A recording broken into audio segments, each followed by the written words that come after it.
Welcome students to Rabin academic English. आज की इस वीडियो में मैं आपके साथ एक्टिव एंड पैसिव वॉइस का लेसन नंबर 4 करूंगी and we will start with perfect tenses. In fact आज की इस वीडियो में मैं आपके साथ तीनों परफेक्ट टेंस को करवाऊंगी, प्रेजेंट परफेक्ट, पास्ट परफेक्ट और फ्यूचर परफेक्ट टेंस के। अगर सेंटेंसेस आ जाएं इसमें तो हम इसको किस तरह जो है वो पैसिव वॉइस में कन्वर्ट करेंगे। Helping verbs in active voice इस टेंस में होते हैं हैज़ और हैव। और हैज़ ऑलरेडी हमें पता है पर भी मैं रिपीट करती हूँ। Has is use with all the singular subject except I.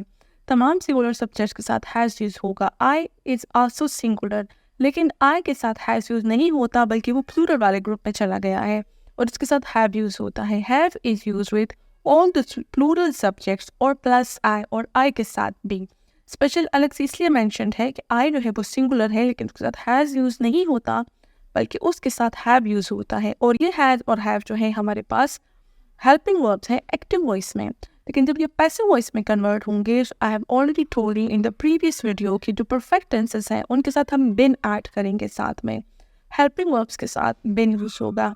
Now two helping verbs are use in the passive voice और वो है हैज बिन और have been. So let's do the examples. They have mended this chair. Perfect tenses में एक बात आसान ये हो जाती है कि इसमें ऑलरेडी वर्ब की थर्ड फॉर्म यूज होती है, सो उसको पैसिव वॉइस में कन्वर्ट करेंगे सो वही थर्ड फॉर्म यूज होती है, तो ये ज़रा आसान हो जाता है। They have mended this chair, they is the subject and this chair is the object. तो हम दिस चेयर को शुरू में लेंगे जिस तरह का इसका रूल है। नंबर 1 के subject and object will replace each other. This chair शुरू में आ जाएगा। नाउ देखिए दिस चेयर को देकर हमने हेल्पिंग वर्ब चूज करना है। दिस चेयर इज सिंगुलर तो उसके साथ हम हैज़ बिन यूज करेंगे। ऊपर जो दे है हमने उसको नहीं देखना है बल्कि हमने अपने न्यू सब्जेक्ट को देखना है जो कि दिस चेयर है। This chair has been मेंडेड bye them. Third form मेंडेड आया, बाय आया और दे जो है जब ऑब्जेक्ट की जगह पे आएगा तो देम बन जाएगा। The next sentence, I have already accepted your suggestions. यहाँ पर ये ऑलरेडी का लफ्ज जो है, ये वर्ड जो है ये एक्स्ट्रा ऐड किया है मैंने। इस तरह के भी कोई सेंटेंस आएगा तो उसमें कोई इशू नहीं है, ऑलरेडी को आप अपनी जगह पे रख दें और बाकी आप अपनी नॉर्मल चेंजेस करें। Your suggestions is the object जो कि हमारे न्यू सब्जेक्ट बनेगा। यूर सजेशंस, अब यूर सजेशंस को देकर हमने हेल्पिंग वर्ब चूज करना है और वो हैव बिन है। Your suggestions have already been accepted by me. ये ऑलरेडी और हैव और बिन के दरमियान आता है, यही इसकी प्रॉपर प्लेस है। एक्सेप्टेड थर्ड फॉर्म आ गया और फिर बाय me. I जब ऑब्जेक्ट की प्लेस पर आएगा it will change its shape and it will become me. Now we'll move towards the negative sentences. He has not left his job in March. इसमें in March extra है और मैंने आपको बताया इस तरह के जो एडवर्ब्स होते हैं ये एंड में आप इसको इजीली छोड़ दें और फिर एंड पे लगा दें, इससे हमारी सेंटेंस की कन्वर्जन पे कोई फर्क नहीं पड़ता है।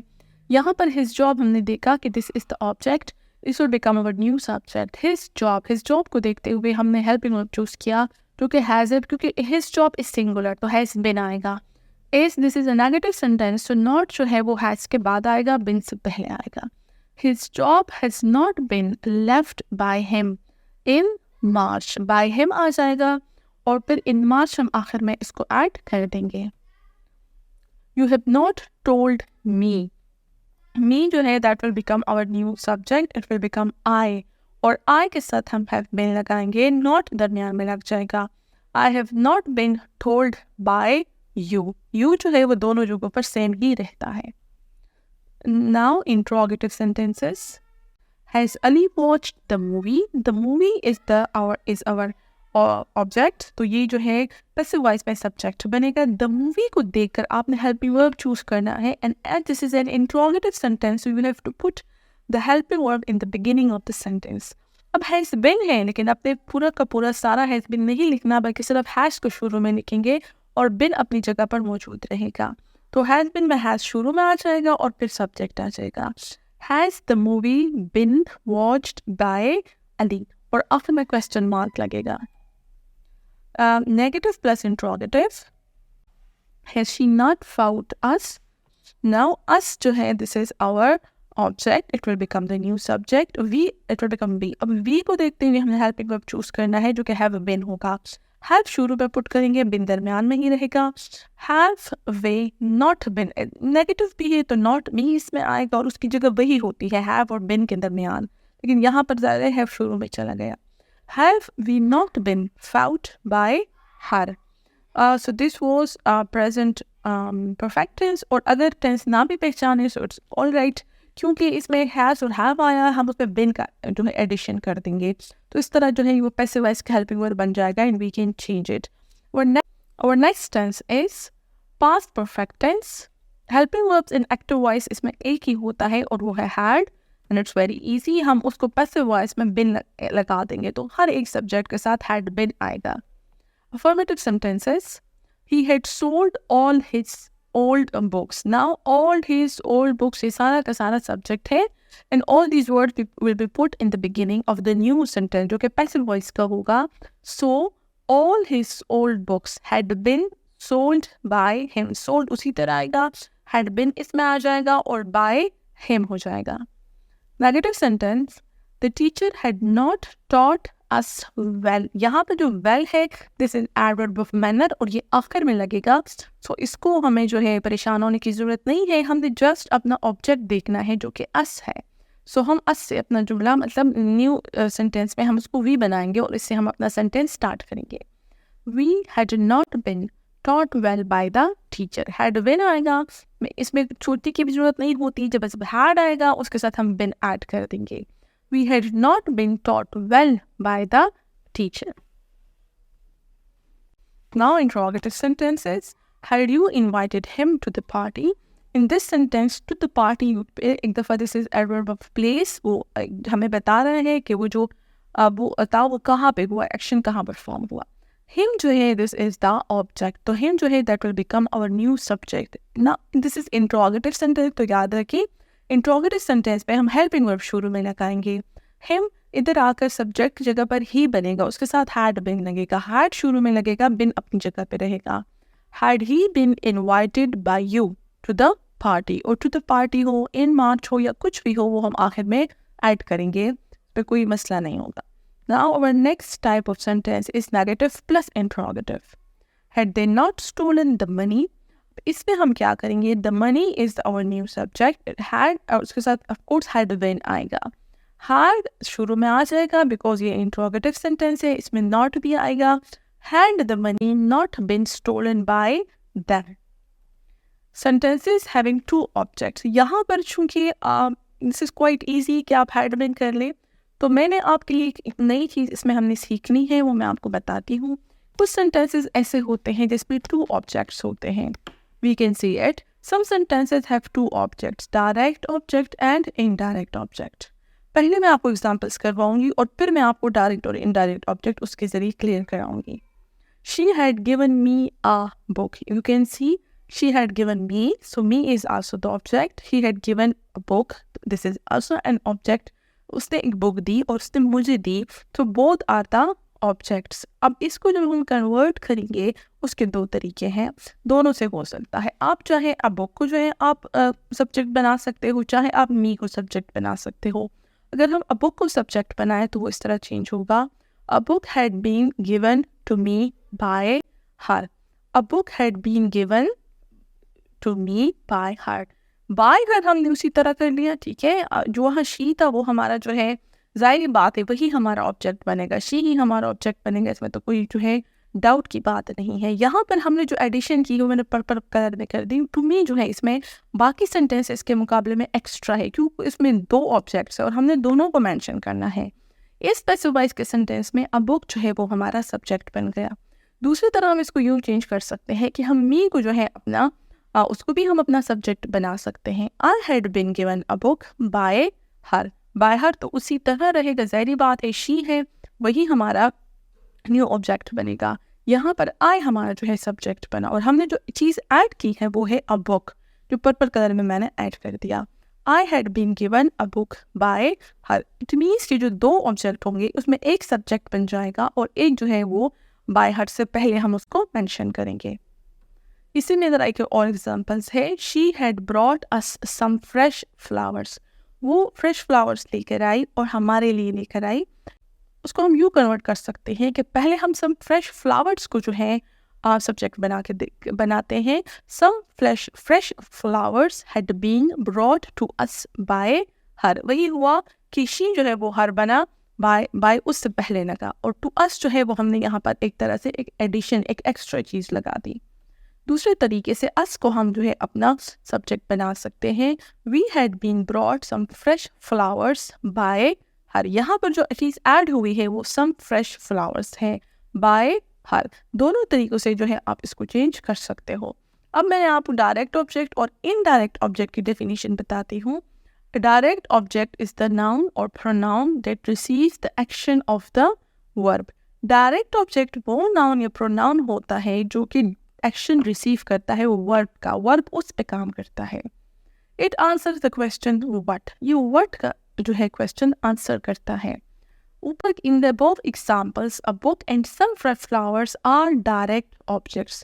For example, if we looked at the previous slide, यहाँ पे देखें, she had given me a book. So what answer जो क्वेश्चन करेगा कि she had given what to me, वो क्या जो है उसने मुझे दिया। So she has given me a book. जो what का आंसर करेगा वो डायरेक्ट ऑब्जेक्ट होगा। वैसे भी अगर आप देखें जो गिवन का एक्शन है, जो गिव का एक्शन है वो बुक पे हुआ है, उसने जो मुझे दिया है वो बुक है।